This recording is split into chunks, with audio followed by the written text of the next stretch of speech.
the ballpoint pen. It is so cheap and common that we treat it as a given, an almost invisible element of our daily lives. But this is one of the most precisely mass-produced objects in human history. If we magnify the ball from this pen to the size of a car, its surface irregularities would be smaller than the thickness of a sheet of a paper. And I am not exaggerating. Today we're going to see what this humble ball looks under an electron microscope. We will discover why even industrial superpowers like China couldn't successfully copy this tiny little sphere for decades. The first patent for something resembling a ballpoint pen appeared as early as 1888, but it was, well, useless. It was mainly used for marking leather and was completely unfit for writing on paper. The real breakthrough didn't come until the 1930s.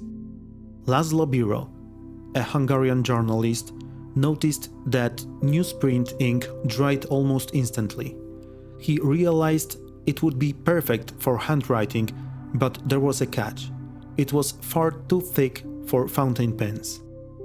Inspired by a ball rolling through a puddle and leaving a thin, wet trail behind it, Bíró and his brother developed a mechanism. In this design, a ball picks up a thick ink from a reservoir and transfers it onto paper, while simultaneously sealing the tube to prevent the ink from drying out. It sounds simple in theory, but in practice it's an engineering nightmare. We are now looking at the mechanical process of transferring ink onto the page. Notice that at a microscopic scale, paper is not smooth. It's a tangled mess of cellulose fibers. The ball must have the perfect amount of roughness to grip these fibers and start rotating. If it were perfectly smooth, it would just slide across the surface like a tire on ice. What you see now is the heart of the pen under an electron microscope. Notice the gap between the ball and its housing. It is roughly 1 micron wide. That's about 100 times thinner than a human hair. If the ball has even a microscopic pit or bump, it will jam. If the housing is too loose, the pen will spit ink and leave blots. If it's too tight, the ball won't rotate at all. But not all balls are created equal. Cheap pens use stainless steel, but high-quality ones, and most modern ones, use cemented carbide. This material is nearly as hard as a diamond.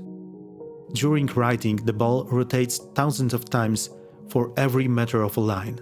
A steel ball would wear down significantly after just a few days of writing, but cemented carbide shows virtually no signs of wear. These grainy structures you see are the crystals of cemented carbide.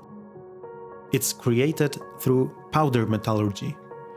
Carbide powder is mixed with a binder, most likely in this case cobalt, pressed into a sphere and fried at extreme temperatures.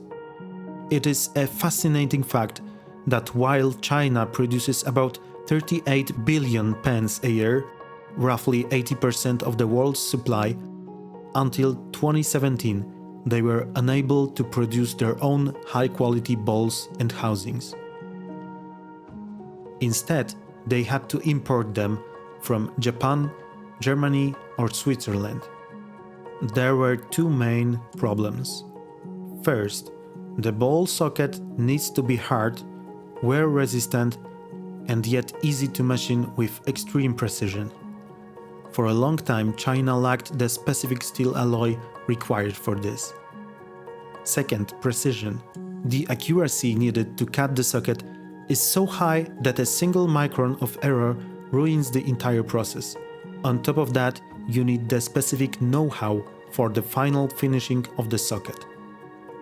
It wasn't until 2017 that the state-owned company Tisco announced that after 5 years of research, they had finally developed their own tip production technology.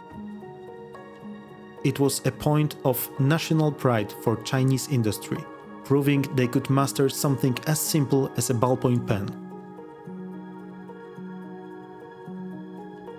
Next time you're writing something with a basic pen, take a look at the tip.